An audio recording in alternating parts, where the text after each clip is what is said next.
Hey guys, it's Neeraj. Today we are going to begin our medical terminology class here on Simple Courses.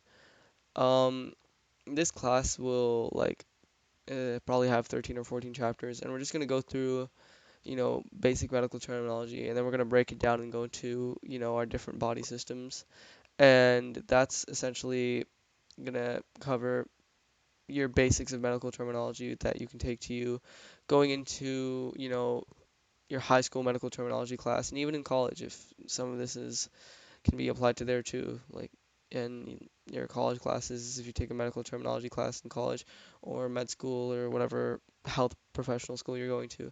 So this chapter is going to be our longest chapter because it's the basics of medical terminology. It's not really like a body system. It just goes over your basic knowledge of medical terminology. So this is the fundamentals of medical terminology. So this will be chapter one and our first lecture about chapter one. So what is medical terminology? Terminology, excuse me. So we can look at med terms as its own type of language. So when you're in a medical setting, there are a lot of papers and reports that need to be written on different patients. And medical terminology really helps shorten the length of those reports because not everybody has the time to read a long, lengthy one-page report. So what medical terminology does is it breaks that one-page report down into maybe one paragraph.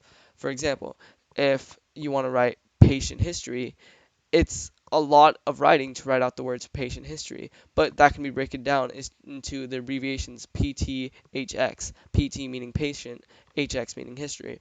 And that's really the main focus of medical terminology, like the main reason for it, excuse me, because medical terminology just makes life in a healthcare setting a lot easier.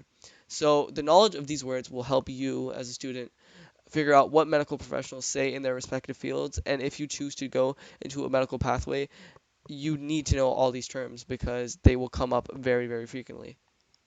So first, we're going to talk about word parts. So the first part of a word is a root word, which is the main part of a word. Then you have your combining vowel, which is the vowel attached to the end of a root word, and then you have your combining form, which is a root word plus a combining vowels. For example, hype would be your root word, o would be your combining vowel, so then hypo would be your combining form. I don't know if I said combining form here, excuse me. Combining form is a root word plus a combining vowel.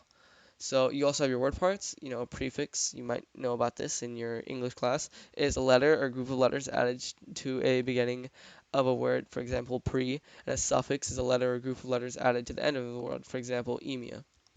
So reading a medical term. First, you identify the word parts, and then you find the meaning of each word part. Then you combine those meanings to give yourself a definition. A good rule of thumb and something that I use is to use the suffix as the first part of your meaning, then the prefix, then your root word in that order. And if you're missing a part, you can get rid of it. For example, if the word you're looking at doesn't have a suffix, then you can just use prefix and then your root word. If there's no prefix, you can just use your suffix in your root word. If it's just a root word, which I don't think it ever will be, but you never know, then you just use your root word. For example, hyperglycemia can be broken down into hyper, which is above normal or excessive, glyco, which means sugar or glucose, and emia, which is blood condition. When using our basic rule of thumb, we can conclude that the definition of hyperglycemia would be a blood condition of above normal glucose.